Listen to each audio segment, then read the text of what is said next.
Hey everybody.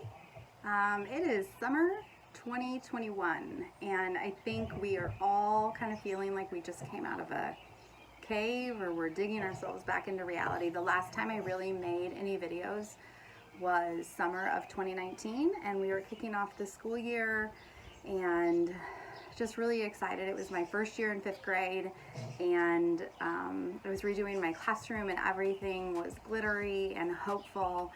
And then as we know, that school year ended abruptly in March. Didn't really end. We kept going. This was not a book review I wanted to do or I planned to do. Honestly, I was feeling a little rebellious. 2 years of a school year lasting 2 years is kind of how that has felt for me. I decided I was going to take a break from reading middle school books. I have not read a grown-up book in at least 10 years. I've been teaching at the middle school, 6th, 7th, 5th grade for 8 years. Just finished my 8th year, and the year before that I made it my mission to read as many middle school books as I could because I like to be able to help kids, you, pick out books that I think that you like. So I even read the ones that I won't like, that I'm sure that I won't like. And so I decided to order a grown-up book. I don't know how to do that anymore. I don't know what grown-ups are reading, and I don't know if I want to read what grown-ups are reading. So in my 20s and early 30s, I read a lot, which by the way was a while ago. I read a lot by this author named Mary Higgins Clark. And if you ask your moms if they're readers at all, they've probably heard of Mary Higgins Clark or they've read her books or they liked her books. And so I got on Amazon one night when I was like, I'm going to read a grown-up book. I'm not going to read middle school books anymore, at least for a minute. And Amazon led me to Mary Higgins Clark, very first book ever. And I thought, well, that's cool. I love that author, and this is her first book ever, and I've never heard of it. And so I'm going to get it. And it's called Mount Vernon Love Story. And I was like, ooh, love story. Okay. Grown-ups probably like those, I guess. So this book was re-released. When Mary Higgins Clark first wrote this book, it was titled Aspire to the Heavens. I cannot find a publishing date here. It doesn't matter. You're not going to care. That's not the point of the book. But when she first wrote it, it was called Aspire to the Heavens. And that was the motto that George Washington's mom had for their family. So as she raised George, they lived by Aspire to Heaven. And then for whatever reason, honestly, I haven't looked it up, she changed the name to Mount Vernon Love Story. You have to read this book. You, 10-year-old you, 8th grade you, high schooler you, grown-up you.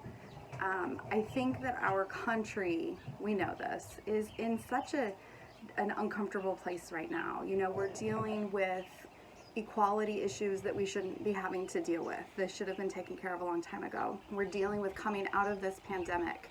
And so we're all just feeling a little fidgety and a little off and a little weird. And the thing that I keep hearing from the grown-ups is, you know, patriotism and loving our country and God bless America. So as I ordered this book, it's about George Washington.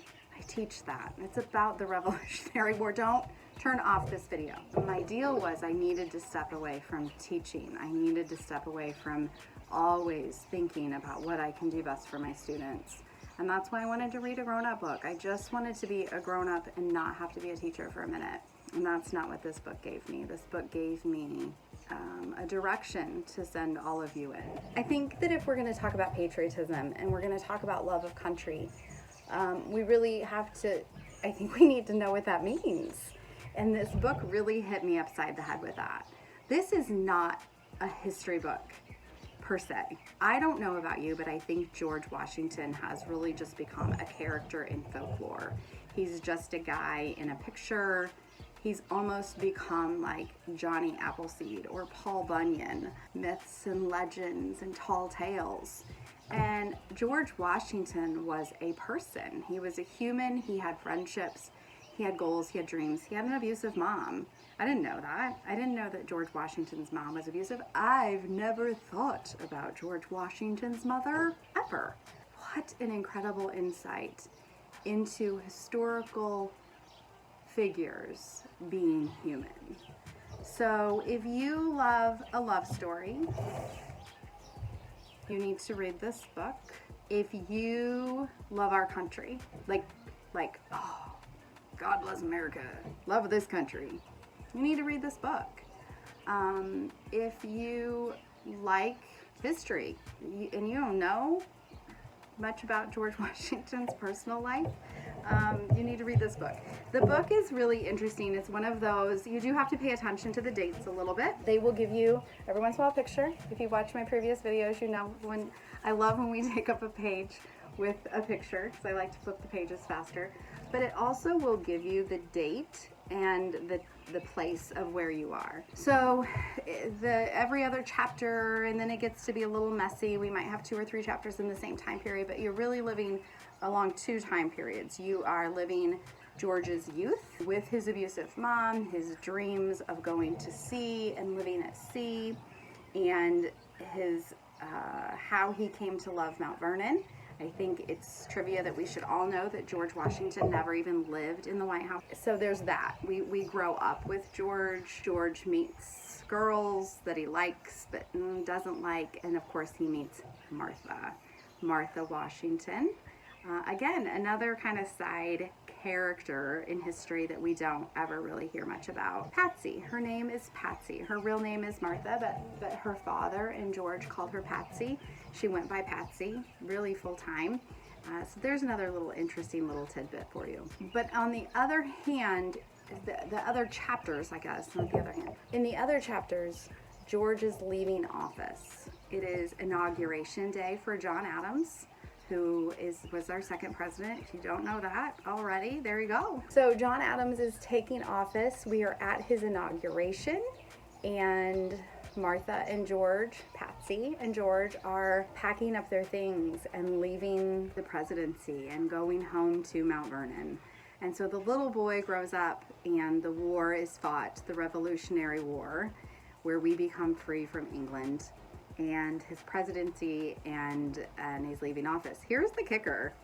If you're not a war buff, if you're not into all that mumbo jumbo stuff, I'm not either. It doesn't really talk about the battles much at all. I mean, there's not a fight scene. There's nothing like that. You get educated, you get a timeline, but you get to know the feelings of the characters and the death and the loss of the characters during this time. And there's nothing really about his presidency. It ends at the war. He wasn't even elected in this book, I don't think. Mary Higgins Clark, totally appropriate. There are no inappropriate scenes. Mount Vernon love story. This is definitely going to be one that I get into the hands of my dad. I only pass certain ones on to my dad to read, and I'm hoping that Mr. Mabry will read it too. So, anywho, I'm thrilled to be back to reading this summer.